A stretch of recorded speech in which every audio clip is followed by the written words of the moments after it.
দুরূদ শরীফ পড়িলে আল্লাহর নবীর উরে দুরুদ পড়লে আল্লাহ খুশি হইন না বেজার হইন? আল্লাহ অতখান খুশি হইন, দুরূদ শরীফ পড়ার লগে লগে আল্লাহ 10টা রহমত নাজিল করেন, 10টা গুনাহ মাফ করে দেন, 10টা নেকি ব্যক্তির আমল নামাত দেন। সুবহানাল্লাহ।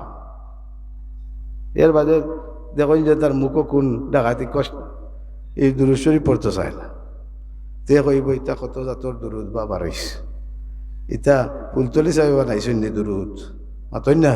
তা দুরুদ তো যেটাই মাথিরা তার আর মুর্শিদর কিতাব আনতে লেখা আছে, দালাইলুল খায়রাত বার করৌকা, এটা তো অজিফার কিতাব, কত হাজার হাজার দুরূদ শরীফ পড়ে দিছে। এক এক দুরূদ শরীফের এক এক খাসিয়ত, এক এক দুরূদ শরীফের এক এক ফজিলত। দুরূদ শরীফের খতম মানুষে পড়ায়, দুরুদে নারিয়া, দুরুদে তুনাজিনা, কত দুরুদ পড়ে রয়েছে, শত শত দুরুদ হয়েছে। কোরআন শরীফের বেটা তফসির আরম্ভ করেছে, একটা দুরুদ শরীফ পড়ছেন। দোয়া খান কবুল হইতো না দুরূদ শরীফ যদি আগে থাকে না পরে। দোয়া করার নিয়ম লেখছেন যে দোয়ার আগে আপনি মোনাজাত করার আগে দুরূদ শরীফ পড়ুকা, মাঝখানেও একবার দুরূদ শরীফ হেসে একবার, এই দোয়া আল্লাহ ফিরত দিতা নাই। জোরে হোক সুবহান। আপনি আমি এবাদত করিয়া কইতাম পারতাম না এই এবাদত সওয়াব হইছে নি না, কবুল হইছে নি না হইছে না, কিন্তু দুরূদ শরীফ ওজন মানুষে বুঝিয়া পড়ো কারা না বুঝিয়া পড়ো, মহব্বতে হোক কারা না মহব্বতে হোক, নেকি হইব, গুনাহ মাফ হইব, আল্লাহর রহমত নাজিল হইব, তো কোনো সন্দেহ দূরে কইলা না। আছে নাকি সন্দেহ? নাই। আর দুরূদ শরীফটা নবীর কাছে গিয়া পৌঁছিব, পৌঁছার মাঝেও কোনো ইখতিলাফ নাই, কোনো মতানৈক্য নাই। হ্যাঁ, যদি এশক মহব্বতে দুরূদ শরীফ পড়েন, ফিরিস্তাও লাগতো নাই, কোনো মাধ্যম লাগতো নাই, সরাসরি আল্লাহর নবী জনাবে মুহাম্মদুর রাসূলুল্লাহ তার নিজের খান মুবারক দিয়া এই ব্যক্তির দুরুদের আওয়াজ শুনাইন। জোরে হোক সুবহান। এখন আপনারা কইতে পারেন হাসাও হুন্ডালি না, না ই বেমার অনেক শেষ হয়ে গেছে। আগে আমরা বহুত ভাই হলে উল্টা পাল্টা বহুতটা মাতিতা, ওনে আল্লাহ দিলে বহুতটা ঠিক হইয়া আইসেন দেখছি, একেবারে অকলতা জুইত লইছেন, খুব খুশি আমরা। কারণ আমরা এই মুখর জুড়ে মাতি না, দলিল ছাড়া কথা কইতাম নাই। কারণ আমরা তো এই ঢাকা আর বরিশাল তো আইসি না, ইয়ে এখন কইয়া গেলাম কি আমরা খাই লইলে ভাইবা কইবা ও জুরিকান যে কইলা কিতাবও খানো আছে দেখাও কা। যদি দেখাইতাম পারি না, কইতাম পারি না, তো বেড়া খাইলাম না না, আর দুনিয়াত মুখ দেখাইতাম পারবো নি? তারা তো সরমও নাই, আইজ হয় এখন খাইল হয় এখন বলে মিলাদ নাই, কিতাব কোরআনও নাই, মিলাদ নাই। তখন কিতাব কোরআনে যখন মিলাদ আছে বলে তো ইলা নাই, তো ইলা যখন আছে তখন নবিয়ে তো মিলাদ পড়লা, আগে কইলা নবিয়ে পড়ছেন না মিলাদ, সাহাবি হলেও মিলাদ নাই, কিতাবও নাই, কোরআনও নাই, বেজার হই না কোথায় কোথায়। আর ও যেটা ভাই হলে কইসলা ওখন তারা কইরা নবিয়ে মিলাদ পড়ছে, মিলাদুন নবী পালন করছেন রোজা রাখিয়া, তে নবিয়ে মিলাদুন নবী রোজা রাখিয়া পালন করছেন, তে মিলাদুন নবী মানা হইছে নি না? না মাতই না।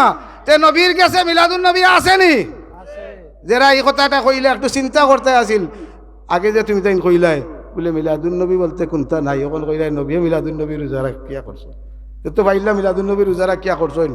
আমরা যে রোজা রাখি না করি কোনো ডকুমেন্ট তোমার কাছে আসেনি?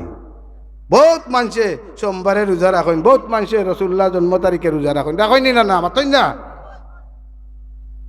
বলে তো কই যায় নবীও রাখছেন, রোজা রাখছেন। নবীরে জিকার করা হয়েছে আপনি রোজা কেনে রাখেন সোমবারে? বলে ওইদিন আমার জন্ম হয়েছে, আমার মিলাদ। জোরে কা সুবহান। নবী তার মিলাদর শুকরিয়া আদায় করছে।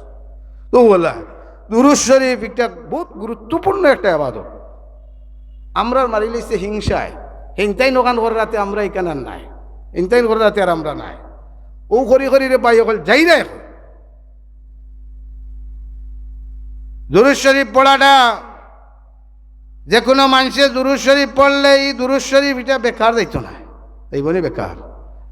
আমরা যদি আস্থা দুনিয়ার মানুষের দুরূদ শরীফ বাদ দিলাই নবীর কোনো কাম যায় আসে না, কিন্তু এই দুরূদ শরীফে কিয়ামতের ময়দানও খাম আইব, একজনের গুনার পাল্লা বাড়ি হয়ে যাব। আল্লাহ নবীও দুরূদ শরীফ যে দুনিয়ায় পড়িছিলাম একটা নেকির পাল্লাত রাখবা, তখন নেকির পাল্লা বাড়ি হয়ে যাব। জোরে হোক সুবহানাল্লাহ। গুনার পাল্লা বাড়ি হইব, আল্লাহ অর্ডার করবা ইনতালিকু আবদি ইলান্নার, ও ফিরিস্তা কল এই বন্দারে লইয়া দুজখ যাও। তখন আল্লাহ নবী দৌড়িয়ে আইবা, কইব ও ফিরিস্তা কল থামো, আমার এই উম্মত এখানেও লইয়া যাই রে। বলে দুজখ, বলে কারণ বলে তার গুণা বেশি হয়ে গেছে। বলে দেখি আমার সামনে আবার ওজন করো। আল্লাহর নবী আবার লইয়া আইবা মিজানোর দ্বারম, আবার নেকি প্রতি ওজন করা হইব। এখন আগে যতখান ওজন করলে তো অতখান হইব না নি। আল্লাহর নবী এক টুকরা কাগজ রাখবা নেকির পাল্লার মাঝে, রাখার লগে লগে ও নেকির পাল্লা বাড়ি হয়ে যাব।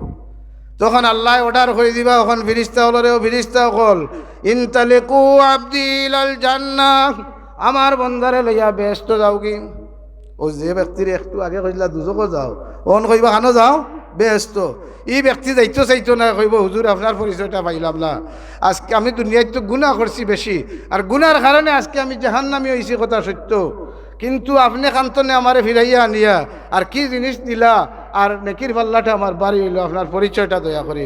বলে আমি তোমার নবী মুহাম্মদুর রাসূলুল্লাহ। তুমি যে ওই দিন জাঙ্গালাটার মবিল ভাইয়া দুরূদ শরীফ পড়িস দেয়, একটা তোমার লাগি তো ইসলাম সোমালিয়া, আজকে তোমার বিপদের দিনে আমি সাহায্য করলাম। সুবহানাল্লাহ। এখন চিন্তা করুক যারা দুরূদ শরীফ পড়া, এরা ফায়দা হইব না ক্ষতি হইব?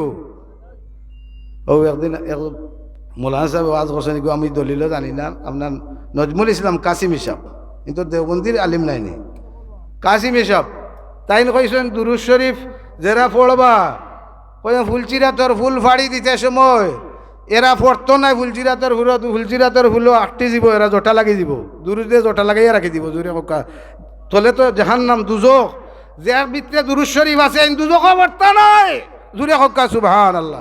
টান টানোর বুজুর্গে কইরা তাদের জিজ্ঞাসা করে বেটা কান খেতে কয় হাসানি না না, হ্যাঁ এনে দিয়ে তো কাজ দিন উতু কলা তো আনিয়া ওয়াজ করাইছো জায়গায় জায়গায় আনরা। তো মোহতারাম হাজিরিন, ওগুলা বহুত জিনিস মাতিয়া যারা মাথে তারা পাও কুড়াল মারে, এগুলো হয়তো মরিয়া আনলে আর ইটা দুয়াদুরু দিতা করিয়া কিতা করতে। বহুত মানুষ দেখছি ইলা মরছে, তার আওলাদ হলে জীবনে ইয়াদও করেন না, না জিয়ারত, না খতম, না মিলাদ, কোনটাও নাই। যা দুনিয়াত মাতিয়া তাই নিজে টকা খাইছই না, নিজেও টকা